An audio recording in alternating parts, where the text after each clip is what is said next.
For the national footy media, there are over 700 players to keep track of. Even if you're a fan and you only support your club and look at your players, there are still over 40 players that you've got to keep an eye on. And even me, dazzling in all my infinite wisdom and boyish good looks, thanks for thinking it, I said it. And stop laughing, by the way.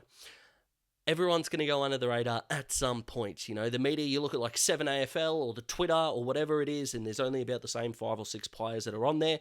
Players go under the radar. Fans don't talk about some players enough. Dazzling doesn't talk about some players enough. So I decided to build a fully formed footy team of my favourite underrated AFL players, and I will put it together for you thusly. Let's roll.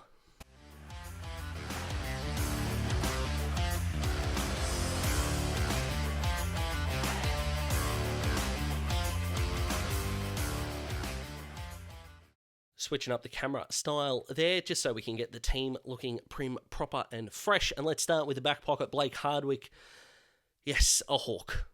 Sorry, but the underration of Dimmer can no longer go on. As a Hawthorn supporter, I think, I think he's a little underrated, and then he just doesn't get talked about. There is more media and opposition fan attention on the fact that he's going to play forward this year than he ever got props for being one of the best small defenders in the competition. Therefore, he earns a spot in Dazzling's all underrated best team pre-2024. The full back of this side is going to be Jack Buckley from the GWS Giants. They were one of the best defenses last year, and not just because of the fact they weren't giving up many points, which, you know, spoiler alert, does make you a good backline, but Sam Taylor was getting a lot of the credit for the Giants absorbing as many forward 50 entries to the opposition as they were. And I just feel like Buckley was kind of the Robin to Sam Taylor's Batman, and that stops today.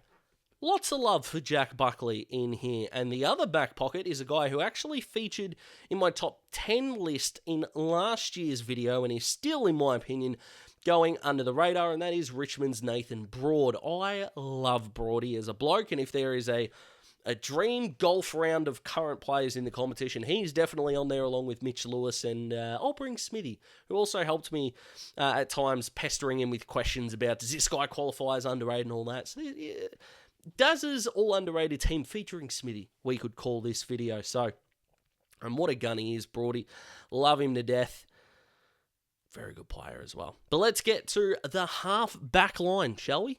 Let's go to Port Adelaide, and I think even I forgot about Dylan Williams here because he started his career so well and he is on his way, and all I think a lot of media and fans talked about was the rise of Miles Bergman, and I think this guy did not get the credit that he deserves. So he is going to jump in there on my half-back flank because not only is he going to be a very good player for a very long time, I think you've got to jump on him, I should say, before his, let's say, bandwagoners do.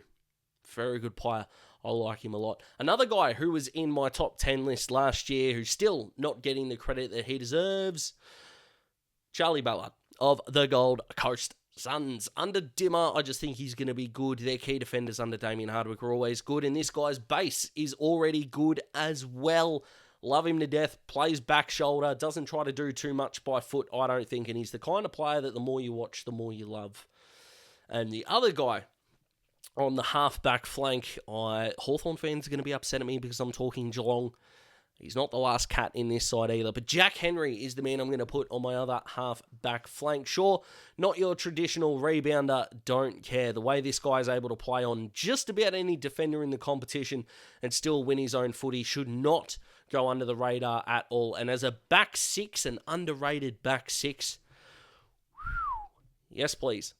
Let's get that midfield line working. One of the more underrated, I think, stories in the competition is Mitch Hinge, and he's going to slot in beautifully in my wing spot here. Effectively delisted and was a couple of times had his career in doubt. Now he's a part of Adelaide's leadership group. Now, is it ridiculous that there's 9 players in Adelaide's leadership group? Yes. Do I care in this regard? Not really. The boy uses the ball, ladies and gentlemen, in elite ways. Just elite ways. And he is a very, very good player. In the centre line, and this was a guy that I was a little bit toey about, and this was a decision that Smithy helped me here a lot with, Jack Viney I'm going to put here. And I'm going to put here for a couple of reasons. One, he's overshadowed by Petrarca and Oliver. That's fair. Number two, he signed a 5-year deal. I think 2019, 2020. I think I could be wrong on that. Maybe even 2021 during the Premiership season. And in a new age where 5-year deals and more kind of get criticised a bit, I've heard no one talk about that this was a bad contract for Melbourne, for Jack, at all. You sign a 5-year deal, you're still a very good player, and it hasn't really negatively impacted your club. Winner, winner. And the Petrarca and Oliver sort of light is why Jack's here as well. And let's be honest, I think a lot of Melbourne players might go under the radar this year because they've got enough problems to worry about, which sucks. And the other wing, I'm going to go with Bailey Scott in this spot, who I think kind of went from a half-forward flanker who was just ready to be delisted by a lot of North Melbourne fans. And he's had 2 finishes in the top 3 in their BNF, and you might think, I know there are some cynical fans out there, that it is only North's best and fairest. But guess what? That's where he plays his footy. So it's going to be pretty hard for him to finish top 5 in Collingwood's best and fairest, considering he doesn't wear their jumper. Gets the job done. I think his foot skills have improved a little bit. Is he the perfect player? No. No one on this list is. Guess what? No one in the competition is either. If you judge Dustin Martin by his tackling, guess what? Dusty's not a very good player. It takes a lot to be a good player. Bailey Scott is a good AFL player and deserves due credit for it. And that is a very nice midfield line. Let's go to the rucks now. If you watched my ruck rankings video, I called this guy the most underrated ruck in the league. He has to be the ruckman in my underrated team of the league. That's Jared Witts, another Gold Coast son, enters the equation. I just watch him. I know that sounds ridiculous because it's kind of like, come on, Daz, give us your insights. Watch him consistently. He is a bloody good ruckman, and we should just need to recognise that if you're not already. And the National Footy Media, you're not doing that, and you need to improve it. Next up is Geelong's Max Holmes, who's been training all pre-season, either as a halfback or through the midfield. I'm putting him in the midfield here. I know that I've talked about his ability on the wing, and I know that Geelong fans have talked about his ability on the wing as well, but at the time of recording, Cameron Guthrie is now re-injured, so that is not great. So I think he's going to take a spot in that midfield. You've got guys like Mitch Nevitt, Dangerfield, Jai Clark. These guys are going to be around that midfield mix as well, amongst others, of course. So I'm including him as a midfielder, putting him in here. His speed is electric, and after missing out on the 2022 Grand Final, I thought he was okay last year. I reckon he's going to another level, and I think after that Grand Final, no one really spoke about him that much, and he's still a very good player. So there you go. Now this guy I think is probably the best player in this entire side. And you might think, Daz, this is crazy. But when you have a teammate go from could be good to genuine star, and you go from very good to still very good, I think you can go under the radar a little bit. And this is also a little bit of a bite at the Victorian media as well for just not recognising how good this guy is. It's Andrew Brayshaw from the Fremantle Football Club. I'm throwing my support behind Andy B, the unofficial 5th Spice Girl. How many friggin' Spice Girls are there? Someone from the 90s will annoy me and put it in the comment section below, but he's the extra Spice Girl, Andy B. That was way too long and poorly told to be a good joke. Anyway, outside player, I don't see him as a contested player. That's what Sarong can do really well, and Hayden Young will add that body to the Fremantle side, but don't forget about this guy. If you leave him unattended during a game, he'll kill you. And don't leave him behind when you talk about the good players, especially at Freo, but in the competition either, because he'll come up and surprise a few people. I've not been able to talk today. Holy shit. Good thing it's not my actual job and my role on YouTube, but, you know, let's get to the forwards. Dylan Moore is my first half forward, and before you give me the Hawthorn bias, let me just run you through a couple of things. We celebrate players who average 20 disposals and a goal a game. Jordan De Goey's done it a couple of times. Dusty's done it a couple of times. I think Petrarca's done it once or twice as well. And a few others have done it as well. So if we celebrate that, and Dylan Moore nearly did it himself in 2022, by the way, which is extraordinary. But then I went and had a look. In his last 45 games, he's averaging 20 and a half disposals, and he's kicked 43 goals in 45 games, which is just nearly there, nearly at that threshold. Extraordinarily good, and not many talk about him. Good leader at Hawthorn, a really good lad as well, and look, he's my favourite Hawk. He really is. Love Dylan Moore in a big way. Centre half forward of this side. This is me. So, Collingwood fans, if you get upset with me, this is 100% on me. This selection is because of me. I have not given this guy enough credit. Brody Myercheck deserves more love from Daz HQ. Okay? Because all the time, before they won the flag, and even during draft conversation, you need to get a tall forward, Collingwood. Go get yourself a key forward. Go get yourself two. Brody Myercheck was their tall forward. Like, effective tall forward, yes, they had a resting ruckman, I know that. But he was their key forward in a premiership side. And his record compared to current forwards over the last 5 years stands up beautifully. So, Brody, I am sorry. Here is your due credit. And on the other half forward flank, going to the Giants again, I'm going with Brent Daniels here. A guy who, not everyone, but a couple of podcasts that I listened to were talking about, this guy's one of the best field kicks in the competition. And I was kind of like, really? Really? And then last year, yes, his ball use is really good, but he and Toby Bedford set up this kind of pressurized forward 50 sort of canister of pressure that was building up in opposition teams and allowed them to retain the ball inside 50. I'll always claim the Giants' big problem was once the ball left one of the arcs, that's where they struggled, and they still nearly bloody made the grand final. I think Brent Daniels is a better player than he gets credit for. That's why he is on my half forward line.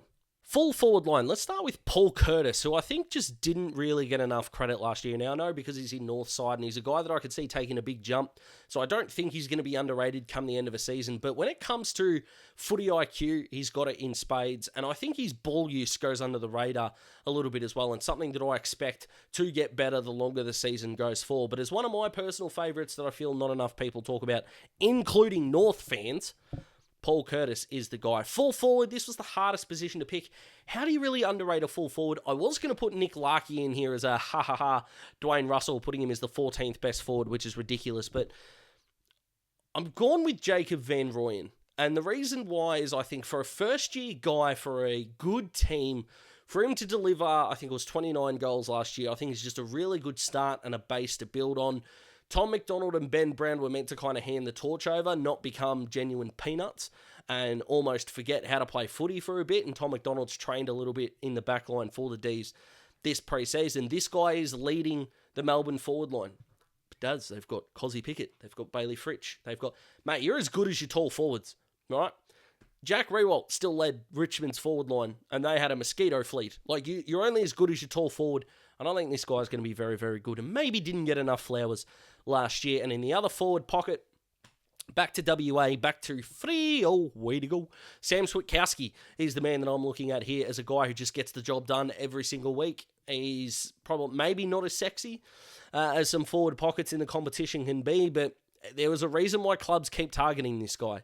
Clubs don't underrate him, but I feel like we do as footy fans. So that is the 18, but don't stress, guys. I have also got a bench, so let's finish off this 22. One of my favourites, Liam Baker, is going to take up the first spot on my interchange as a guy who can genuinely play at all 4 points of the centre square and in the midfield as well. Where his best spot is, I still think, is that nuggety half back, but he can do it all, and I love him in a big way. Sometimes it's just the national media that I've got to stick a middle finger up to, so this is to Fox Footy. And whoever the hell put through their best 22s. But if you're not watching Connor McDonald, you're not watching. So don't put together a best 22 if Connor McDonald's not in it. This kid's going to surprise a few. I know David King's talked him up a little bit, so you might think, really? Underrated? Look, I'm targeting a media, so, that's just how we roll here. I've also gone with Ryan Lester from the Brisbane Lions as a guy who kind of gets talked about once a year, and that's almost as annoying as never. Because it's always, this guy's had, I think, 7 one-year deals in a row. And then it's like, oh, what a story. And then he just wasn't spoken about at all. He and Brandon Starcevich were going to be 2 guys that needed to put together big grand final performances. Starcevich got killed, let's be honest, by Bobby Hill throughout that grand final. And I think Lester played really well. And I think he's just a good, solid player, part of the glue in the fabric of the Brisbane Lions Football Club, and a guy that you just love to play with. And let's end this bench with Geelong's Brad Close, who is one of the better defensively footy IQ'd players, and I love that. Forward of the ball. I did consider Xavier Dersma, as I thought is a guy that was going under the radar, new club, could explode. So Essendon fans, if you want to get annoyed at me for that in the comments, go for it. That's fine with me. But that is my side there, guys. I love it to pieces. Who do you think is underrated? Comment below, let me know. Put together a 22 yourself. Slam that in the comments because I love responding to you guys. And if you haven't subscribed, like the other more than 2,650 have at the time of recording, which, by the way, holy shit, please go and do that. Like the video if you like the video. It helps people who haven't subscribed watch it and join the Daz Talks Footy family as the road to 3,000 keeps on keeping on, as I hope you do as well. Go and enjoy your weekend. I know I will, and I'll see you on Monday.